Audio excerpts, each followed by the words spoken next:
Related delays on the roadways, which is always good news. We're not tracking out any rain, just some mild temperatures this morning. 68 in Cleveland, 68 in Blue Ridge, and 69 degrees in Dalton. But as we go into the afternoon, it's going to warm up quickly. We're going to turn the heat back on, back into the lower 90s here across much of the valley, mid to upper 80s in some of the higher elevations. And when you add in the humidity, of course, it could feel like upwards of 100 degrees at times. So stay hydrated, take plenty of breaks, and find that AC whenever possible on this Monday. Here's a look at that forecast high again. Again, 93. This time of the year, the high is typically right around 88. So we're going to be a little above normal, but we're not going to hit that record that was set back in 1993 of 100 degrees. So that's definitely fortunate. But overall, as we take a look at your setup, not a ton to talk about this morning, as there's no rain to be found in Tennessee, North Carolina, South Carolina, Georgia, Alabama. Things are all clear. So if you're traveling out regionally for work this morning, you're not going to run into any rain showers, which is always good to start your work week. But over downtown Chattanooga, things are calm,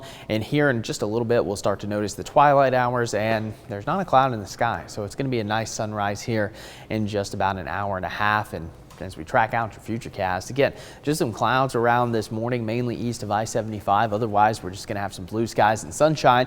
Now, by the afternoon, there may be just enough moisture to work with for a few pop-up showers. Again, mainly in the higher terrain and Cherokee, Polk, Fanning, Gilmer counties, the same areas that had showers over the last several days. In fact, one of our sky watchers called in from Sunday, Doug in Delano's, that is, and picked up over an inch of rain. So there will be the potential for a few spotty heavy downpours. Can't be ruled out, but here in the valley, other than a stray shower working in, I'm thinking most of us stay dry for Monday, but that could change on Tuesday as we're going to be tracking out a front. Now, not expecting a widespread washout, but there will certainly be a higher coverage of rain as this front approaches tomorrow.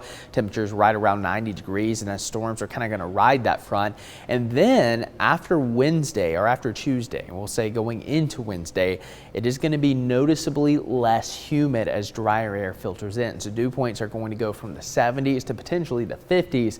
So although it's still going to be quite hot outside, it's going to feel a lot more comfortable as we move into the middle of the week. So that's something to look forward to. But for your rain chances on this Monday, again, about a 10% shot here in the valley, 20% chance in some of the higher elevations. And of course, Murphy, you're going to have the best chance of rain, and along the Cumberland Plateau. And then rain chances bump up Tuesday. We dry out by the middle of the week. And then we could be talking additional scattered showers and storms as we move into your Labor Day weekend. But if you have any plans, if you're heading out on vacation this Labor Day, the upcoming weekend, that is, for an extended little vacation as we wrap up summer, we are tracking some areas of disturbances in the Atlantic Basin. Now, the good news, none of this should impact the U.S. within the next 7 to 10 days. However, after that time frame, things could become a little more interesting. We are tracking 4 areas of interest in the Atlantic this morning.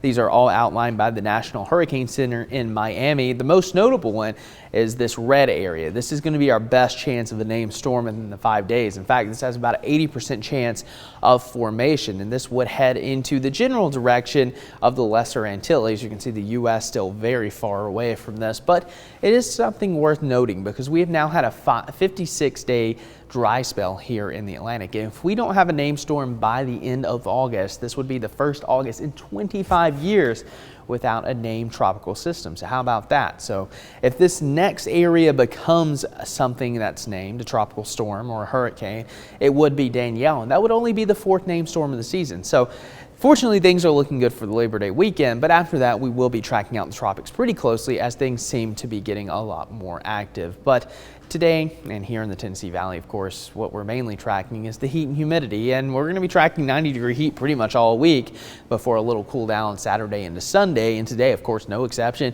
Hot, humid, heat index values of around 100 degrees certainly will be in the cards today. And for tonight, 72, partly cloudy and muggy. And for your next 7 days, not a lot to talk about through the middle of the week, but we could be talking more rain chances Saturday into Sunday as football kicks off. And I believe Tennessee is back in action on Thursday night. So notice how quick Paul was to jump in with that. Yeah, if you have any cookouts planned, I mean, it's gonna be nice. Low humidity, some sun.